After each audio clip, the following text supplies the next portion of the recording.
This is a Geek Leader podcast, and I'm your host, John Rauda. This show is all about helping us grow as leaders, become better technologists, and improve our lives both at work and at home. I hope you enjoy the show and learn a lot.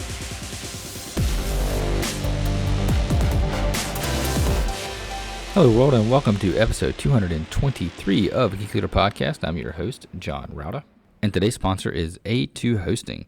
I've been using A2 Hosting solid-state hosting solutions for our website at geekleader.com for many, many years now, and absolutely love their support, their service, and all the features that you get. You get access to cPanel. You get all of the things that you can imagine for a great WordPress experience, including their A2 optimized WordPress, which does extra security checks, extra lockdown. You can lock down your editor file so you can't edit anything inside there. You get alerts whenever there are file changes that are done.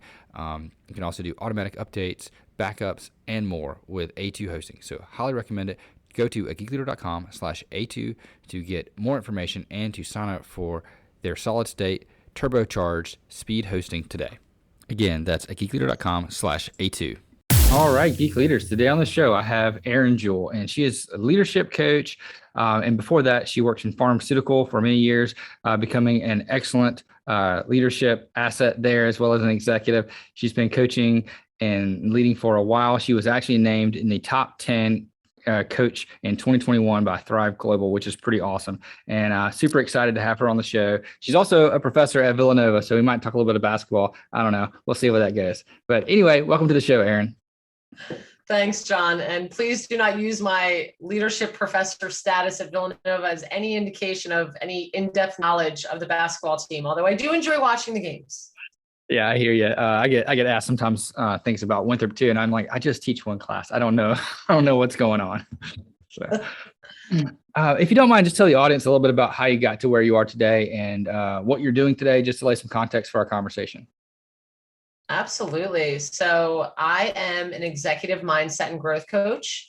So I focus on mindful approaches to leadership that empower teams, empower productivity and engagement. And also I celebrate and I empower this idea of total leadership. So it's a bit of a trend, but basically total leadership is that leader who finds the way to support well-being just as much as they support financial success. So they prioritize well-being in their lives, and well-being can mean 1,000 different things. And so I work primarily with leaders in a variety of sectors, mostly the life sciences sector. And the work I do is one-on-one work. I'm also a facilitator of different corporate trainings around mindfulness, various different topics around professional isolation, healthy networking, setting healthy boundaries, things like that. And I also teach, as you mentioned, at Villanova University.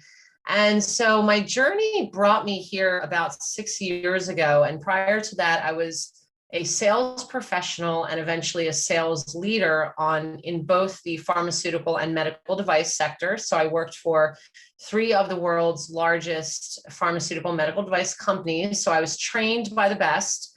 I went through some really fantastic sales training and leadership development programs. And then eventually in 2012, I was promoted to this role of director for 46 countries. I had P&L responsibility for about 80 million in revenue, about 200 direct and indirect reports. And I was struggling massively. I felt rather ill-equipped. And I also had this mindset of, I need to have it figured out. I mean, these people put me in this position, so I need to have it figured out. And that combined with a bunch of imposter syndrome was a bit of a recipe for quite a few challenges in that role. And I consider mistakes over my career to be massive growth spurts. And that was a time of major, major shifting and growth for me. So what ended up coming out of that, I took another role with the company. I became a marketing director over in Asia, did that for a couple of years, but I'd already kind of decided internally that I had, first of all, access to more. I was getting sick a lot, and I was, emotionally and mentally, I was really struggling, feeling challenged. So I decided that I was going to leave the industry and I was going to find a way to bring wellness to the corporate sector. So I co-founded a healthcare startup that ran its course for about 3.5 years. And after about a good $500,000 of my own money going into the project, investors wouldn't really touch us because we weren't scalable. IT, interestingly enough, was not a core competency of our model. And so we closed the doors on that. And the cool thing about that is I realized during that time that I far more enjoyed the therapeutic aspects of my work. So it was at that point, after we closed the doors on EMC2, that No Limits, that I need to clarify that because I know there's a very large company in the IT sector called EMC2. So EMC2 No Limits, I started my own personal coach and consulting practice, and I focused on this area of mindful and total leadership. So I'm guessing just with COVID and people being isolated for a while and leaders having to learn how to lead remote teams and hybrid teams, and this fear of coming back to the office, and some people already being back in the office, and the variety of things that are going on that leaders have to deal with today. You've probably seen and talked to a lot of people about how to improve situations and how to, kind of get through all of this stuff that's going on right now. What are some of the things that you see come up when a leader is in the situation that we are right now, where maybe people don't want to come back to the office, but they're being mandated to come back, or maybe you have a split team where some people are in the office and some people are away, or even you're fully remote and you need to figure out how to connect with people and get that well-being and mindfulness that you talked about. What are you seeing today, and what can we do as leaders to fix this situation? As you're describing, there is a lot happening today. There's a lot happening today, right? There are many layers to what humans are experiencing. So what I want to do is let's take a step back for a moment before we observe and even maybe step into solution mode a little bit and recognize what came out of this pandemic. So disclosure, what I am going to share is through my lens, and it's based on the work that I am doing in the field I am in. So my perspective is certainly not shared by everyone. However, it is, the experience that I'm having. The pandemic was very tragic for many, many reasons. People died, jobs were lost. There was the pink recession where women felt compelled to have to leave their jobs and go home because boundaries were such a challenge, and all sorts of so many layers, right?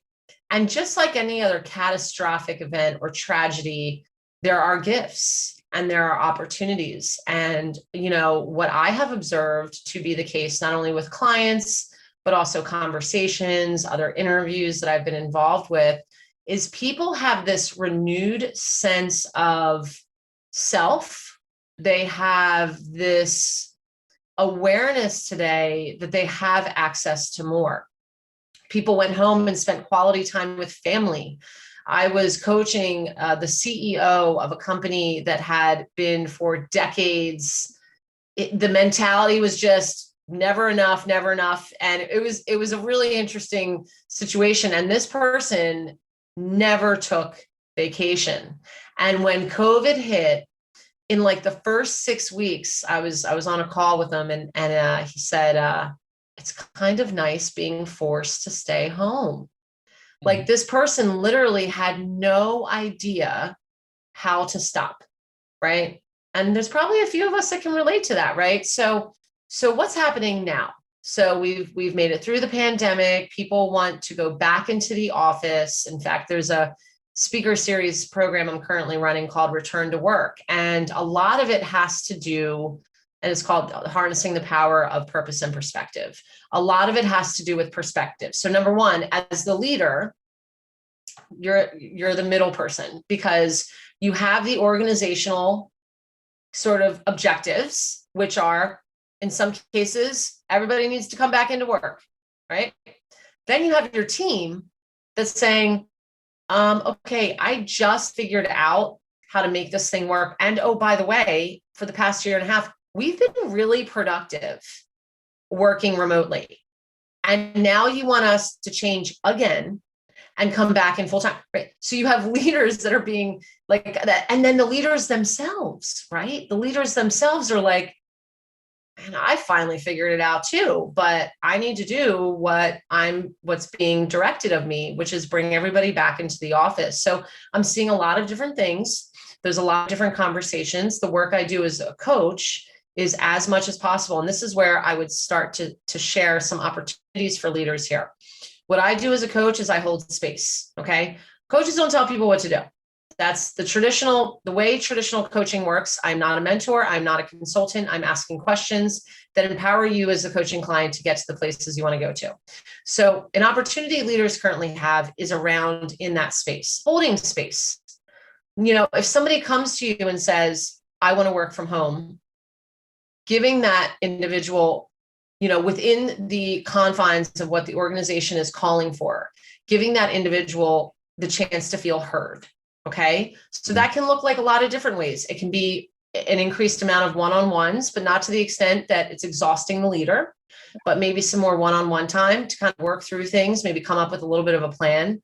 Also, for companies and teams to really consider more of a hybrid approach and recognize the potential cost efficiencies eventually of doing that. Listen, if you're leasing an office space, you're leasing an office space, right?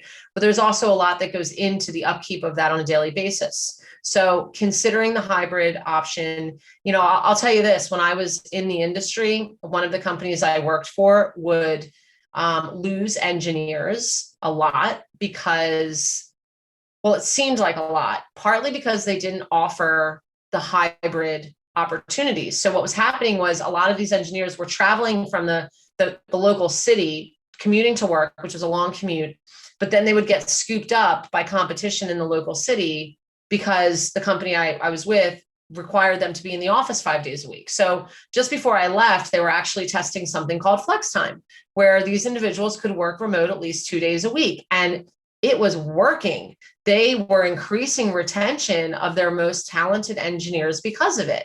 So even before COVID, this idea of this kind of flex time in the office, out of the office has been something that companies have been playing with. Yeah, and I think that's one of the things that I've seen. I had a guest on a while back. He was talking about that, where at the beginning of the Great Resignation, where people are leaving their companies because, they realized how much they enjoyed being at home and maybe being with their families, or not having the commute, which was, the worst part of their day, because they love their job, they love their family, they hate the commute, and when that's taken away from them, they may not have realized how good that they had it, I guess, during that period of time. And now they have to go back to the office. They're thinking, well, there's a lot of other companies that do allow this flex time that you're talking about, or working remotely. So they're starting to branch out and look for those options. And I guess, it's for the businesses that aren't doing that to think, oh, how can we retain employees? What can we do to make our employees happier? And if flex time is that thing to make them happier, then that's probably what we should focus on. So actually, if I can just add to that. So here's another consideration. So you have the organizational objectives, which are around productivity and results, right? Then you also have the individual's objectives and values. So companies now more than ever have an opportunity to combine the two in a way that's a real win-win. So this is where you start to get to the heart of the work I do. So there's an article called Making of a Corporate Athlete. It was published in 2001 by Harvard Business Review. And it talks about the difference between the training of a professional athlete and the training of an executive. Okay. And it speaks to the biggest difference between the training of a professional athlete and the training of an executive is that a professional, and here's your sports, introduction, is that a professional athlete is actually trained to pause. As an example, tennis. What do you see a tennis player doing between sets? They play with their racket. They wave confidently around to the crowd. They bounce the tennis ball. So they are trained to do these things to help keep their mind off of what they just did and what they're about to do.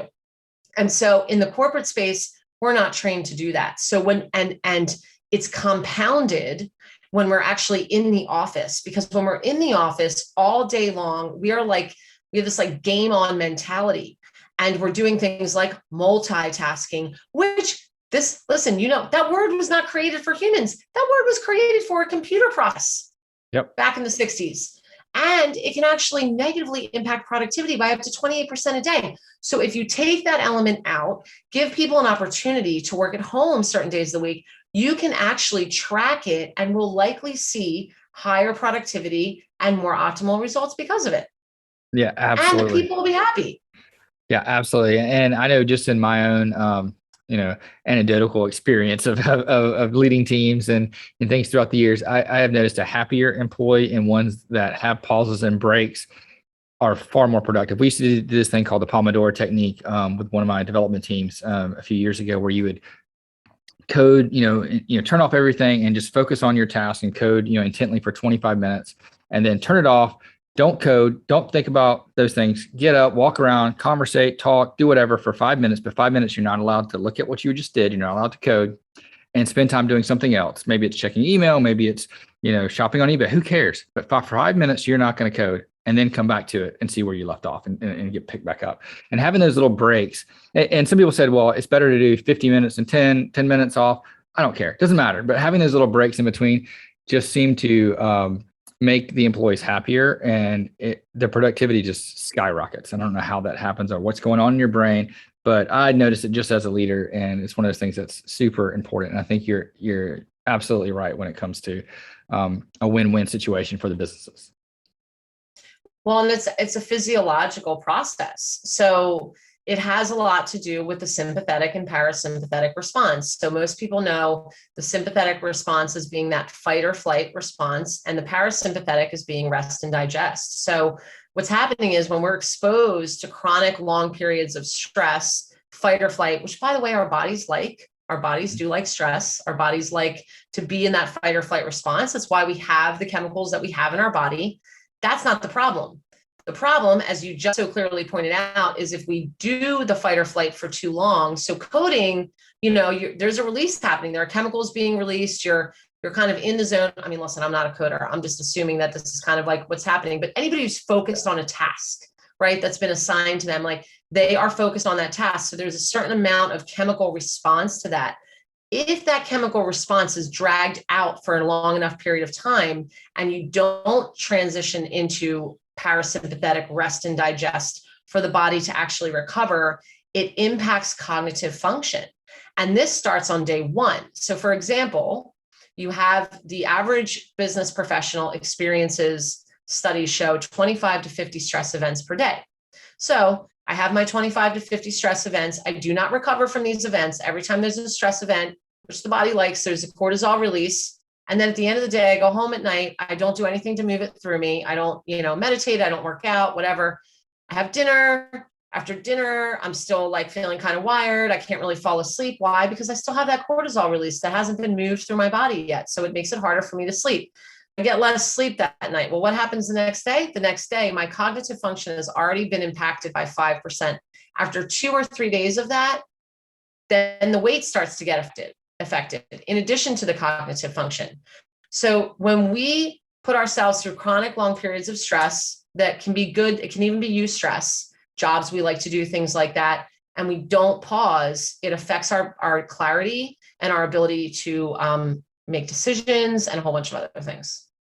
So let's say, walk me through this scenario. Let's say I'm a team lead or a director of engineering for a company, and we have a deadline coming up. So I have my coders working all the time, and it kind of looks bad to upper management if they're taking breaks, they're walking around the pond, and they're not just coding, because there's that perception that, well, if they're walking around, they're obviously not doing work. So, we're going to be late, and it's going to be the reason why is because you let them take these walking breaks around the pond or whatever. What should I as a leader do, and how can I address this to kind of bring some science into the fact that, these pauses are actually helpful? And how can I make my team take that break? Because some people say, no, I'm good. No, I'm good. Because they want to be that, superstar employee and always putting forth the best effort they can. They don't want to be seen as the lazy person walking around the lake and enjoying the sunshine. How can I as a leader kind of communicate this properly and influence my team that it's okay to do these things, but also let upper management know that, hey, we're still getting the job done? So this is a great question. And I'm here to say, this is not an overnight process. I'm just going to say that up front. Okay. So what you're referring to as far as that leader that looks at the walk around the park is lazy, it's what I call the traditional leader. And right now, as we are walking through this paradigm shift, a very uncomfortable one for a lot of people, the most uncomfortable people are those traditional leaders that were raised to believe that a certain way worked and that was that. Well, it's also those leaders that have believe it or not, pioneered the movement that we're currently experiencing. Because after generations of humans going through the Industrial Revolution, thinking that they are machines, which in fact they are not, and thank God for AI, because AI is automating certain processes. Humans are not really designed to repeat things. Well, there's studies to suggest humans are not designed to repeat things over and over and over and over again. Breaks and pauses and things are important. So that traditional leader has a lot of work to do, and they can either be carried or they can walk with the change. And haven't we all know what that feels like? Because I mean, I know I can say I've been in those positions myself. So it does take a shift in perspective for the traditional leader to step from that's lazy to that's actually productive. So how do we do that? I mean, it becomes a very individual process. Generally, I'll be honest with you, it's quite reactive for a lot of leaders. So what can tend to happen is the leader gets sick or has an acute health event or something in their own, divorce or something in their own personal lives that trigger an opportunity for them to shift their perspective, which then translates into their professional world. That's one way that this can happen. The other way that this can happen is a little more proactive than that, where we recognize the possibility that we can actually be highly productive and even more so, and track it. The Harvard Business Review article, Making of a Corporate Athlete, is a great one to share and pass around and digest and really look into. But I'm going to tell you this too, like, listen, there are going to be people that take advantage of the system. There's no question. So, when we create this environment in the workplace where people can take breaks, we're going to see a lot more people be productive. And we're also going to see a lot more people shirking, because initially, early on, people are going to not know what to do with this type of because it's been so ingrained in our process. But again, it is changing. And so kind of back to our earlier point, companies are now offering all these benefits and all these, the office setting has become critical and for it to be comfortable. So all this stuff is happening. So that traditional leader, has a choice. They can be proactive or reactive. Yeah. No, I agree with you. It's definitely not an overnight thing. And you're right. It has been kind of that traditional leader that you see setting these things, whereas more progressive companies are kind of moving the other direction. And you mentioned that there's always going to be people that, take advantage of the situation. And what do you do as a leader to hold those people accountable for that? Because it may seem like you're pointing the finger at them, or you're, coming down hard on. How do you hold them accountable without like taking away their privilege? It's such a powerful question. And so I teach strategic organizational leadership. That's what I teach at Villanova. And I talk with my student, classes about this all the time. As leaders, it's really about discernment, a lot of it. And it's also discernment about what can I do and what is mine and what is not mine. And, you're going to have people that are successful in a certain model, and you're going to have people that might have been successful in one model, but they are not going to be successful in that new way of being. And so, that person, holding that person accountable. I mean, listen, there can be metrics, there can be incentives, probably a lot of the similar things that are happening. The only change would be the amount of actual time allocated to a product or a process. So it might be a little less time allocated to the process. But I want to say this too, believe it or not, I've got to think about the numbers here, but it's something like the average business professional is in a productive zone, which is based on a set of criteria, about 60 minutes a day.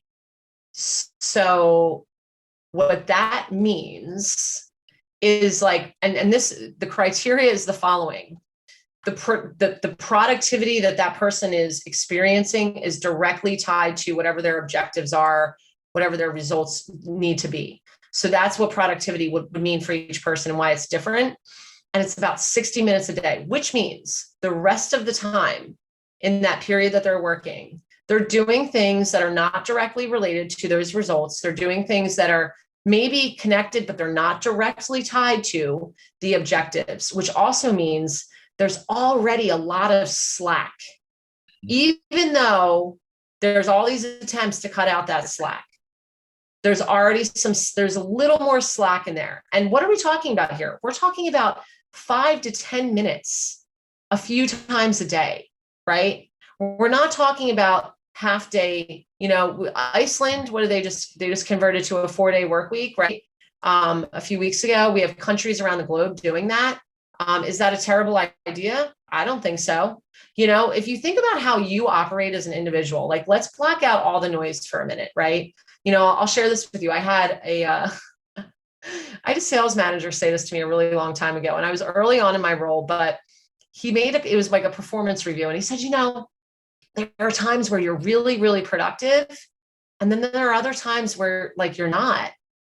And like, it's kind of a natural rhythm of things. If you think about it, like everything has its season. And for me as a woman, and I'm going to say this out loud, and it's not a bad thing at all, but there are times during the month where I have a lot more energy based on where I am in my cycle. And it happens with men as well, with their hormones. When certain hormones are being released in our body, we have a lot more energy. And if you think about how nature works, we have periods of rest and we have periods of activity. And now we're seeing theologically, our bodies love fight or flight. My body loves fight or flight. Listen, I'm an ultra marathoner. Okay. My entire career has been spent on commission-based jobs, like achieving sales and closing deals, right? I love the fight or flight.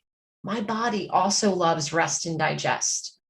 And honestly, I can work a 12, 13-hour span across a day, no problem, and have the same amount of energy. No caffeine, by the way. I don't do caffeine. I wake up on average 5:36 every day. I run in the morning. I do my work. I teach at night. So my days generally end by like 7:38, and I'll have a couple meals in there. I'll have the run, and I will have a 10-minute meditation to 20, depending on the day. And I will also make calls to friends and family as needed. And you know what? I have the same amount of energy. I'll have the same amount of energy tonight as I did this morning. And if I got a call tonight from someone that said, listen, I need you to do this proposal for me by tomorrow, that would be fine. I'd wake up tomorrow morning and I would do it, and I would be efficient about it. And I wouldn't be stewing, and my brain wouldn't be foggy. And so, but this, I'll be honest with you, this took me about the better part of the last 6 years to get to this place. And I had to get really honest with myself about, am I trying to just push through right now where everything's foggy? Or am I going to stop, walk away, and come back? So there might have been a small digression in that, but all connected. Yeah, for sure. I think taking care, you mentioned a lot of things you do to take care of your body, as far as running, getting good rest, meditation, diet. I think all those things are important. And those are things that we don't talk about at work when it comes to leadership training or managerial training, but they have a huge impact in your energy level, and energy transpires into the effectiveness of your work, how you treat people, and all those things that are important aspects of a good leader. So if you don't mind just taking a minute and talk about, when you are coaching someone, how much of your coaching sessions will you talk about what they're doing outside of their job, like how they're taking care of themselves? And is that an important aspect that we need to talk about? 1,000%. In fact, anybody who works with me, one of the very first things that I say to them is, I'm always going to bring it back to you. And, there's a lot out there to support that. Our external world is a reflection of our internal world, right? So like a messy bed is a messy head, that kind of thing, if you've ever heard that, right? Mm-hmm. And this isn't meant to sound judgmental, because listen, we live in a society, in particular in the United States, where it's all about what's next and keep going and catch up. And, it's like for everything, having babies, getting married, getting the next job, right? It's like, everybody's kind of like, we're all on this, like this pace. So to actually pause and to feel present for one's own personal well-being doesn't seem very important in the grand scheme of things. However, effective leadership is all about self-awareness, which we all know that, right? And we all talk about authentic leadership and all this stuff. But check it out. If we are not self-observing, then it's really not possible for us to be very self-aware. And most of us do not like to self-observe. We don't even like to look at our bodies. We don't even like to acknowledge our emotions. Listen, my father, I love him dearly. And this has since shifted. But when I was younger, he's retired military and, a very successful business owner for years. And he said to me a long time ago, separate emotion from the problem. Well, it made sense at the time, and the way the corporate sector is designed, that philosophy can be supported. The problem with that, it affected my ability to be an effective leader because I desired less to self-observe. So I didn't check in with my body. I didn't check in with my emotional well-being. I didn't check in with my mental well-being. I always just kind of ignored it and kind of pushed it away. I mean, I was always a runner and I was always athletic, but other than that, and so all of a sudden I'm leading all these people and I am not in a position to gauge where they are mentally, emotionally. And so by the time I left that role, I had some pretty frustrated employees. Mm-hmm. And the whole time I was completely unaware of it because I was so tunnel vision focused on achieving the numbers, managing the P&L, checking those boxes. And people thought I thought I was a people person, but my lack of self-observation, where I was personally, emotionally, mentally, led to a lack of self-awareness of myself. A lack of self-awareness and a lack of awareness of my teams. So as a leader, to truly be effective, and this course I teach, the entire text kind of dances around this. Let me share one other point about this. Communication as a leader. We focus so much on the words we use, which I believe are very important, and also how we use those words, right? Our tone of voice, our fluctuations, things like that. There is an article that was published, a publication in the abstract. It says about 7% of what we say, the actual words, has an impact. But it's about 55% of our nonverbal communication. It's our nonverbal communication that's actually having the most impact on our teams. So what does that mean as a leader?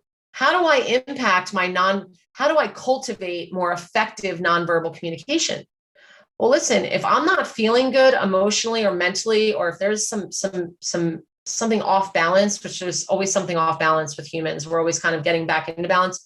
But if I'm not aware of that, it's going to show up in my nonverbal communication, and it's going to have a lot more of an impact on the people around me, my leaders, my colleagues, and my employees than I'm even aware of. Yeah, absolutely. And I think I was actually trying to teach my kids, my daughter, that same rule, that it's not the words you say, but your vocal tonality and your body language that make up most of what people will get out of the things that you're saying. And I noticed it with my team. When I see someone walking around, if they're walking nervously, you can kind of detect what they're feeling. If they're walking really slow and laid back and, smiling, okay, well, maybe they're having an easy day. Things are going good. Something went well. And you can detect so much more than the words that they actually say. And I think that's one of the things that is lost today with remote work. We're not catching people at the water cooler or whatever. We're not catching people walking around and just detecting those little things. How can we as leaders be intentional when we do have people that are remote or doing flex time to detect how they're doing, emotionally and physically, and how do we know when we should ask more questions and to try to get to the root of the problem, or see if there is a problem? Yeah, that's a really good point. And so a couple of things, and this is an evolving process. I will tell you that the questions you are asking me, I'm currently working through with clients, and so I don't pretend to have some magical solution. However, some things to consider with this is, number one, the more you make it a constant, the more you make it a practice to be present for your team, the less of a jolt it's going to be when all of a sudden you're called to up level that as a leader. So like if it's a normal part of your communication with the team, or if you make it a normal part of your communication with the team to do a touch base. So for example, a very simple practice that I recommend to clients all the time, and there's a really great paper on this, and it's called A Paper on Moods, and it was published in like 1986, and it opens up a lot of doors for people. But the practice is the following: you start a meeting and you say to everyone, please describe your mood in one word and tell us why. Now, I'm going to warn you with this, because when it comes to women and men, studies show that women use up to 3 times as many words as men do to communicate in a given day, which has created a stereotype that women talk too much. Okay. So it's actually not true. Women do not talk too much. Women just talk and process information differently than men do. So as a result, when you have a room full of men and women and you say, okay, describe how you're feeling in 1 minute or less, that can be really hard for a woman to do based on how she processes information. Some women have learned to emulate the male style, and I'm sort of generically using terms here, but a more masculine way of trying to quote unquote be brief. But that term being brief has actually stemmed from the corporate kind of patriarchal side of things. So it doesn't really apply. So my point in saying that, when you do this exercise, you can say be brief. You can also put a time limit on it. Just be conscious of the fact that that may really feel intimidating or make some people feel nervous, like women who might feel like they have to be quieter or say less. But when you do the check-in with the moods, it changes the entire context of the meeting. And you will find that you will have a much more full experience with your team if you make that a part of your practice. And people do end up becoming more concise. Like in the beginning, that it might be a little more wordy, but after a few meetings, people will say, oh, today I'm feeling enthusiastic because of this promotional opportunity. Thank you. Next, and it's like people, because they're feeling heard. So the more you can make it a practice that people are feeling heard, the more likely they are to kind of stick through the tough times of change that are happening right now. Now, if you haven't been doing that, and this is going to come new to you, one-on-ones are always nice, and also encouraging like breakout rooms for people to kind of connect with each other, giving them a question like, hey, why don't you talk about your mood today? Giving people permission to talk about something that's a little less about work and a little bit more about what they're experiencing. What I will say about one-on-ones to be very careful of as a leader is this. Leaders are going to get really taxed out really quickly if they make themselves too available for their teams right now. Leaders are going through the same things their teams are. And leaders have a tendency to forget about themselves during times like this and just give. And we do not want that. We do not want the leader to burn out. So I'm not as big of a fan as a bunch of one-on-ones, but maybe just integrating it more into the daily practice. It's really so. And again, in summation, it's allowing the person to feel heard. Mm-hmm. Yeah, I think that's a great idea. And helping people feel heard is really challenging for some people. I know, like for me, I struggle with natural empathy. I have to really focus on the person to try to be empathetic with them. And one of the tips that I do is, like, before I have a one-on-one or something like that, I'm going to spend a few minutes trying to think about what has this person's day been like. Do they have a long commute? Do they have kids, or if their kids are like my kids, are they crazy? And go through the idea of kind of what this person's morning was like, and try to get into a mindset. And when they come in, the first thing I'm asking them is, how you feel today? And try to get into that set to help me be more empathetic. If I just jump straight into projects that we're working on, or work talk, then I will totally miss any nonverbal cues they're trying to give me about the fact that they're struggling with something. I would totally miss that if I didn't spend time to be intentional about asking them those questions that you talked about. Well, and specifically, and I love that you said what you said, and it sounds like you have been very intentional with your process, which is really wonderful. But it's like, think about it yourself. If I say to you, how are you feeling today? Mm-hmm. As compared to if I say to you, what is your mood today? Mm-hmm. It's a big difference, right? And in fact, at first you might be like, oh gosh, I actually have to maybe answer this a little more authentically. Whereas it's like, well, how you doing today? Yeah, I'm good. Right. I ran a workshop at an all-male correctional facility out in San Diego once, and it was really powerful. One of the things I did when I went into the room with these men is I put 10 words up on the wall, and they were all different emotions. And I asked the men to identify 3 emotions that most described their current state. And some men, interestingly enough, the men who did a lot more prayer and meditation were able to very easily identify select those words. Mm-hmm. Some of the other men had a very difficult time picking the emotion to best describe their state, because they were so used to just saying good or bad, or even like, I'm fine. How often do men just, I'm fine, right? Yep. Where it's like that question about mood is giving men and women, everyone, those who identify as male, those who identify as female, everyone, an opportunity to be very upfront about where they are. And as the leader, that information is really important to me because, for example, if I'm communicating something about a deadline or a project, and the mood of my team is generally, if there's like a sense of hopelessness or fear or distrust that's coming up in the team, they may not hear my message that day. And what happens the next day? All of a sudden, like it's crickets, and I'm not getting the information I need, or people are turning in the wrong work, and I'm like, what's wrong with these people? I just told them yesterday, and it's like people were pretty preoccupied when you met with them, and yeah, so. Yeah, no, I think that's excellent. And, I've seen that many times where I'll, not read the room correctly, and give a whole bunch of pieces of information that need to, have some kind of action coming from them and get nothing back and wonder why. And they're like, I don't remember you saying that. I don't remember this. And it was all because the moods were off and I didn't recognize it. I was not aware of the situation the way I probably should have been. And one thing I do want to get into real quick, you talked about self-awareness a little bit earlier and the importance of being aware. And what are some things that we can do if we find out that we are not very self-aware and we detect that people perceive us in a different way? You talked about perception earlier as well. People perceive us in a different way than we perceive ourselves. How can we get a viewpoint of what others are seeing in us? Such a wonderful question. Self-awareness is a journey. I do not believe that any of us have arrived.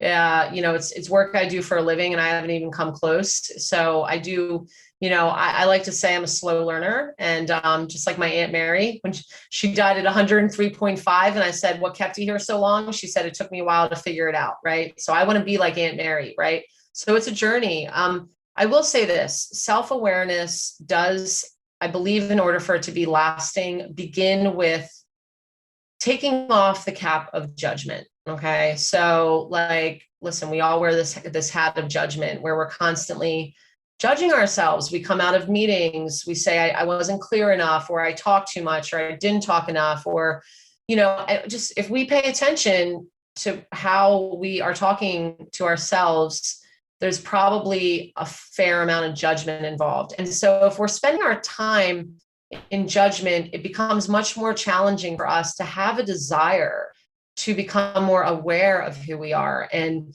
so it takes non-judgment. And even more than that, it takes acceptance. So when we're making those mistakes, when we feel like we're trying our best and it just doesn't seem to be working, or when there's that gap in perception, there's a way we want to be perceived, we feel like we're being perceived differently. When these things are happening, just acceptance and understanding and compassion for the fact that we're on this journey. And all of a sudden, the more we accept ourselves, the more we are going to want to look in the mirror. And all of a sudden, we're going to be more accepting of our imperfections as humans and as leaders. And there's such a humility in that too. Like a side effect of self-awareness is the perception of humility. When somebody becomes okay with what they are and what they are not, it opens up so many possibilities. They become more relatable. And, I get it. We're managing the organizational needs, so that's always present. But believe it or not, there's so much respect for that leader. The CEO of Southwest, I paraphrase this quote, was quoted as saying something like, I had to hire 36,000 people to do all of the things that I couldn't do in order for this company to run. Right. And there's like something really funny about that. Like he had to hire 36,000 people to do all the things that he could not do. So that's a man that's like, listen, there are things I can do and there are things that I cannot do. And so that self-awareness is really playing in that space, right? And saying, I'm really good one-on-one, but when it comes to group presentations, I get really nervous and I skip over stuff. And so maybe I'm going to delegate that out a little more, to Joe on the team, who's just such a rock star with that and even likes that, things like that. Also, when you delegate those things out, it shows that you trust the people, and it shows that you are, you believe in them, and you're giving them an opportunity to shine as well. And one of the things that I've noticed when you become higher up in the organization, people don't judge you necessarily for your wins, but they judge you for your team's wins. And when you have people on your team that are successful, that shows highly on you. You don't have to take all the credit. You give credit to other people as a leader. You may take the blame, but you give the credit. And that's one of the things that I think is important to do when you're trying to lead. Absolutely. Absolutely. That's a huge part of it. I mean, that's the difference between an individual contributor, technical expert, and leader, right? It no longer is about the leader when they shift into that role where they have the team. It becomes about the team and the team success.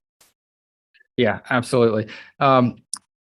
Erin, man, I really enjoyed this conversation. It's been excellent. And I feel like I've learned a lot about how to communicate with my team and some of the things that I need to do going forward to understand how people are, especially that mood question. That's one thing I'm definitely going to incorporate instead of asking how you feel, because that's such I'm trying, but I'm starting to learn that you're right. That's a really easy thing to kind of just say, I'm fine. But if I ask mood, they have to think about it a little bit more.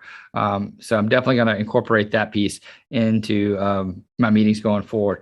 What are some things that people can do to connect with you or learn more about the things that you're working on right now?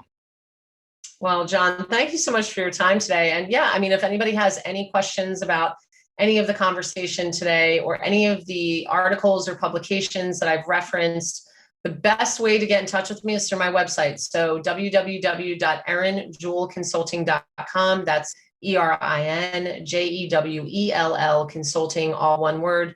And there's a way to connect with me. I offer free 1-hour consultations. If you would like to unpack something that came up for you today a little bit more, I'm happy to do that with you on that call. You can also schedule a 15-minute virtual coffee to ask me any questions about any of the content from today. And on the website, you will also find free guided meditations as well as blogs that cover a variety of topics in the leadership space. I don't think there's not much that's being missed on the in the blog section. And I have a podcast as well, where I primarily interview female leaders from around the globe who are doing things differently. So feel free to check that out. And yeah. Awesome. And I'll link all that up in the show notes as well. And so there'll be a link to your website, the podcast, and people can connect that way. Erin, really appreciate having you on. It's been a pleasure. Thank you so much, Sean. If you enjoyed that episode, please leave a rating and review in Apple Podcasts. I'd greatly appreciate that. And also don't forget to check out merch. We have some t-shirts that I've designed that are on at geekleader.com. You can click on the merchandise section there and check that out. And also don't forget about the books from our guests. So if you like this guest and other guests that have written books, please go ahead and check that out at geekleader.com. I would greatly appreciate it, and I'm sure they would too.